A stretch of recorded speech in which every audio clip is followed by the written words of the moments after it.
שלום, שמי דוד זלטין, אני מנהל סיכונים במאוחדת, אך במקצועי. אני גאה להציג בפניכם סדרה של הרצאות מצולמות בתחומים שונים של ניהול סיכונים ובטיחות הטיפול.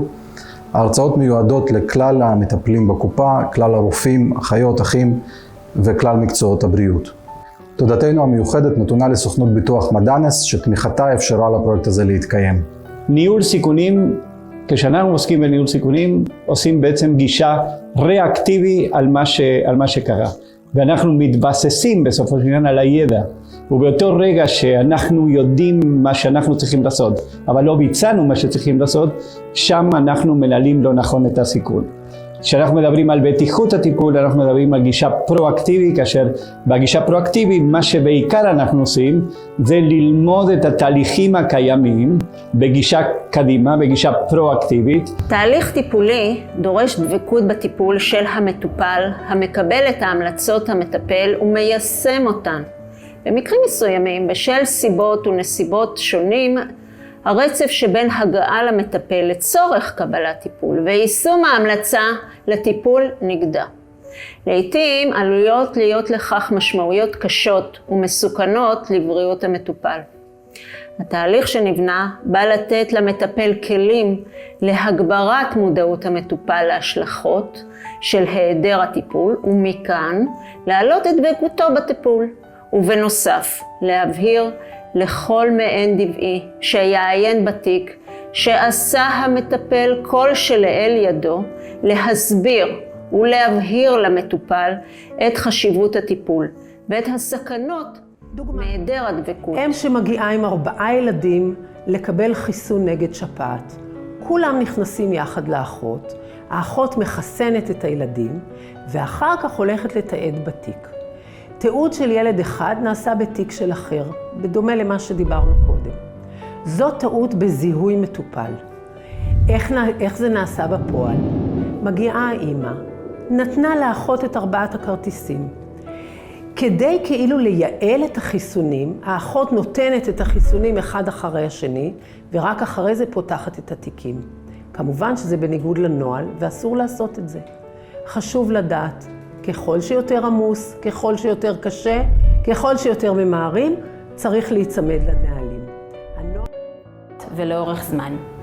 שימוש מושכל בתרופות, לפי הגדרה של ארגון בריאות העולמי, של ה-WHO, הוא מצב שבו מקבל המטופל את התרופה המתאימה לצרכי הבריאות שלו, במנה ובמינון התואמים את צרכיו האישיים. כל זאת לתקופת זמן מתאימה ובעלות הנמוכה ביותר לחולה ולחברה. רפואת חירום. הנושא שלנו היום הוא החייאה במרפאות הקופה. יורי, יצא לנו בעברנו להעביר ביחד תרגול החייאה במרפאות שלנו אצלך במחוז. תוכל לשתף את הצופים שלנו בחוויה הזאת?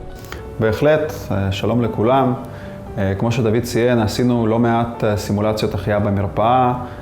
יצא לנו לתחקר כמה מהמקרים, ובסופו של דבר מצאנו לנכון לשתף אתכם היום בכמה דגישים שפחות מתמקדים בהם בהשתלמויות, על מנת שנוכל למקד את הפעילות כשאירוע הזה קורה, ולסיים אותו ביעילות כמה שיותר מהר, כשאנחנו מרגישים שעשינו את המקסימום שאנחנו יכולים, בהתאם לנסיבות שקרו. בפועל לא נעשתה הבדלה ברישום בין שני הנגעים. על גבי המבחנות, שני הנגעים סומנו כגב 1 וגב 2. מהרישום הזה לא ברור מה הוצאה מהגב עליון ומה הוצא מהגב תחתון. האחות הקלידה את שתי הדגימות במערכת S400 בתוכנת ציטופתולוגיה והנפיקה תעודת משלוח. גם כאן האחות לא הצליחה לזהות שהסימון של המבחנה אינו תואם להפניה של הרופא.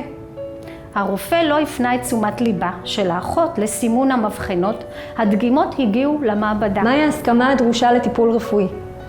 ההסכמה הדרושה לטיפול רפואי היא הסכמה מדעת, שמשמעותה הסכמה חופשית ומרצון, שניתנת על יסוד כל המידע הדרוש למטופל הסביר, כדי להחליט האם להסכים לטיפול המוצע, אם לאו. בהתאם לדוקטרינת ההסכמה מדעת, הכלל הוא שאין לתת למטופל טיפול רפואי מבלי לקבל את הסכמתו מדעת. הסכמה מדעת היא הסכמה אמיתית לטיפול, המתקבלת לאחר שנמסר למטופל מלוא המידע הרפואי הדרוש באופן סביר לקבלת החלטה מושכלת בין חלופות הטיפול השונות. צריך לתעד את תלונות המטופל. כמובן זה אנמנזה, תמיד צריך. לדוגמה, כאבי ראש. איזה סוג של כאבי ראש, מה העוצמה, מה המשך, לתעד אלרגיות, מחלות כרוניות, תרופות שהחולה נוטל, לתאר את הבדיקה הגופנית, אבל בדיקה גופנית רלוונטית. למשל, אשכים לילדה, אפס לא מתאים, זה היה קופי-פייסט לא מתאים. מרפס בגיל 10, כנ"ל, אין מרפס בגיל 10. ניהול סיכונים נכון, יפחית הישענות אירועים דומים בעתיד.